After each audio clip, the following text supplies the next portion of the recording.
ইতিমধ্যেই ঘোষণা করা হলো টিম ইন্ডিয়ার স্কোয়াড আপকামিং ওয়ানডে এবং টি-20 সিরিজের জন্য এগেনস্ট শ্রীলঙ্কা। তো হেড কোচ হিসেবে গৌতম গম্ভীরের ফার্স্ট সিরিজ। তো যেমনটা আভাস আমরা পেয়েছিলাম যে চেঞ্জগুলো, ফার্স্ট হচ্ছে টি-20 ক্যাপ্টেন হবে সূর্যকুমার যাদব এবং রোহিত এবং বিরাটকে ওয়ানডে সিরিজ খেলতে হবে এবং সম্ভবত শ্রেয়াস আইয়ার ব্যাক করতে চলেছে স্কোয়াডে। এবং যেটা আরও একটা বিষয়, সেই জিনিসটা হচ্ছে স্কোয়াড হবে ব্যালেন্স স্কোয়াড, যেখানে প্রতিটা ধরনের ব্যাটসম্যান থাকবে এবং সূর্যকুমার যাদব সম্ভবত ওয়ানডে টিম থেকে ড্রপ হতে চলেছেন। তো এই সমস্ত যে আভাসগুলো আমরা এক্সপেক্ট করেছিলাম বা সামাজিক মাধ্যমে ছড়িয়ে পড়েছিল, ঠিক তেমনটাই হয়েছে। তো আমরা শুরু থেকে ওয়ানডে স্কোয়াডটা দেখব, তারপর টি-20 স্কোয়াড, তারপর বিস্তারিত আলোচনাতে আসবো। One day squad: captain Rohit Sharma, vice captain Shubman Gill. তো ভাইস ক্যাপ্টেন শুভমান গিলকে দেয়া তার একটাই কারণ যে শুভমান গিলের এখন যা বয়স, যাতে তিনি এখন রোহিতের আন্ডারে শিখতে পারেন, ভালো করে ক্যাপ্টেন্সি বিষয়ে আরো নলেজ গেইন করতে পারেন, যাতে লং টার্ম বেসিসে একজনকে ব্যাকআপ রাখা অবশ্যই সঠিক সিদ্ধান্ত। Virat Kohli, KL Rahul wicket keeper, Rishabh Pant wicket keeper, Shreyas Iyer, Shivam Dube, Kuldeep, Mohammad Siraj, Arshdeep Singh, Washington Sundar, Riyan পরাগ। তো রিয়ান পরাগকে ওয়ানডে টিমে নেওয়া হয়েছে, অবশ্যই একটি ব্রেভ কল। অক্ষর প্যাটেল, খলিল আহমেদ এবং হর্ষিত রানা।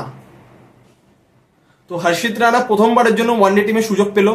তো দুজন বাঁহাতি ফাস্ট বোলারকে দলে নেওয়া হয়েছে, তার মানে এটা নিশ্চিত যে গম্ভীর চাইছে যে ওয়ানডে টিমে বাঁহাতি ফাস্ট বোলার থাকুক, কারণ সেটা নেই টিম ইন্ডিয়ার কাছে।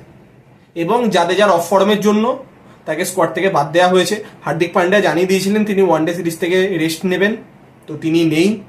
অক্ষর দলে সুযোগ পেয়েছে, ওয়াশিংটন সুন্দর দলে সুযোগ পেয়েছে, বিরাট রোহিতকে খেলতে বাধ্য হয়েছে তারা, হয়তো তারাও রেস্ট চেয়েছিল।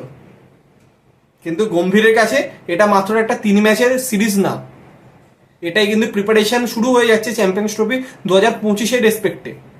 তো সেই রেসপেক্টে দেখতে গেলে খুবই শক্তিশালী একটা স্কোয়াড। তো এখানে পুরো ব্যালেন্স স্কোয়াড, যেমনটা তিনি বলেছিলেন যে সব ধরনের ব্যাটসম্যানকে প্রয়োজন, যে অ্যাটাক করতে পারবে, যে ম্যাচকে কন্ট্রোল করতে পারবে, যে ডেথ ওভার্সে ব্যাটিং করতে পারবে। টোটাল ব্যালেন্স স্কোয়াড, সত্যি ভালো স্কোয়াড। এবার কি ফরমেশনে দল খেলবে সেটা অবশ্যই আমরা সিরিজের প্রথম ম্যাচে দেখতে পারবো। তো এরপর যদি আসি টি-20 সিরিজে যে দল ঘোষণা করা হয়েছে: captain Suryakumar Yadav, vice captain Shubman Gill. তো এই ফরম্যাটেও শুভমান গিলকে ভাইস ক্যাপ্টেন রাখা হয়েছে, তার মানে এটা নিশ্চিত যে লং টার্ম বেসিসে হোয়াইট বল ক্যাপ্টেন হিসেবে আমরা হয়তো সূর্যকুমার যাদব এবং রোহিত শর্মার অবর্তমানে শুভমান গিলকেই দেখতে চলেছি। কিন্তু তাকে টি-20 ক্রিকেটে নিজের ফর্ম দেখাতে হবে, আমরা আশা করব তিনি দেখাতে পারবেন। তো তারপর যশস্বী জয়সওয়াল, রিঙ্কু সিং, রিয়ান পরাগ, ঋষভ পান্ত, সঞ্জু, হার্দিক পান্ডিয়া, শিবম দুবে, অক্ষর প্যাটেল, ওয়াশিংটন সুন্দর, রবি বিষ্ণই, আর্শদীপ, খলিল আহমেদ এবং মোহাম্মদ সিরাজ। তো যথারীতি টি-20 টিমে রিঙ্কু থাকবে, এটা নিশ্চিত। রিয়ান পরাগ দলে সুযোগ পেয়েছে, অভিষেক শর্মা বাদ পড়েছে। উইকেট কিপার হিসেবে পান্তের সাথে সুযোগ পেয়েছে সঞ্জু। ফাস্ট বোলারে আর্শদীপ রয়েছে, মোহাম্মদ সিরাজ রয়েছে। মোহাম্মদ সিরাজ তো থাকবে, শ্রীলঙ্কার এগেনস্টে খেলা, তো তিনি তো শ্রীলঙ্কার এগেনস্টে যে কি তার হয়ে যায় তিনি জানেন। তো খলিল আহমেদ রয়েছে এবং রবি বিষ্ণই দলে রয়েছে। কিন্তু ওয়ানডে এবং টি-20 দলে কিন্তু কুলদীপ যাদবের নাম নেই।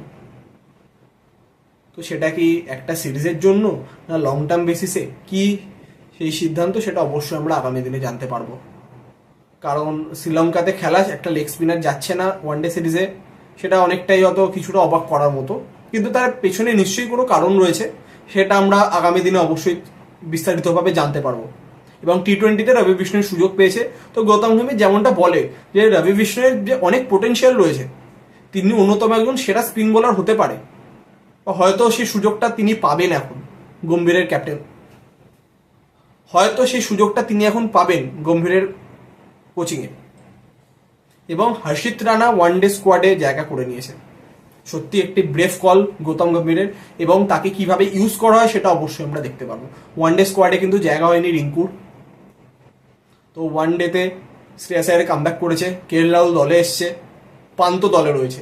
তো তো কে উইকেট কিপার হবে সেটা একটা প্রশ্ন। সূর্যকুমার যাদব ওয়ানডে থেকে ড্রপ হয়েছে, সম্ভবত তিনি শুধুমাত্র টি20 খেলবেন এখনো যা মনে হচ্ছে, যা চিন্তা ভাবনা, কারণ তিনি ওয়ানডেতে কিছুই করতে পারেননি, ইভেন ওয়ার্ল্ড কাপে পর্যন্ত তিনি ঝুলিয়েছেন। তো এখানে ওয়ানডে দলেও কিন্তু সুযোগ পেয়েছে শিবম দুবে টি20-র পর।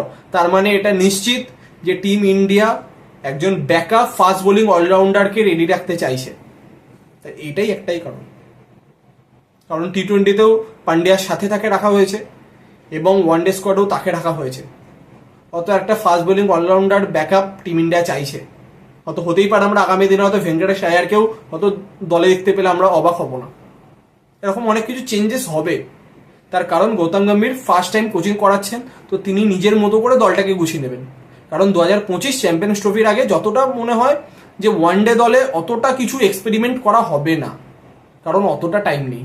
কিন্তু টি20-র জন্য অবশ্যই হয়তো হবে, কারণ 2026 টি20 ওয়ার্ল্ড কাপ, তো তার আগে প্রায় 30-40টা ম্যাচ তো কম করে টিম ইন্ডিয়া খেলবে। তো সেইখানে আমরা আশা করব যে খুব ভালো রকমভাবে টিম গুছিয়ে নিতে পারবে গৌতম গম্ভীর তার কোচিংয়ে, এবং রোহিত শর্মা, এবং টি20তে সূর্যকুমার যাদব। এবং আমরা আশা করব ভারতীয় দল এই শ্রীলঙ্কা সিরিজে খুব ভালো পারফরমেন্স করবে।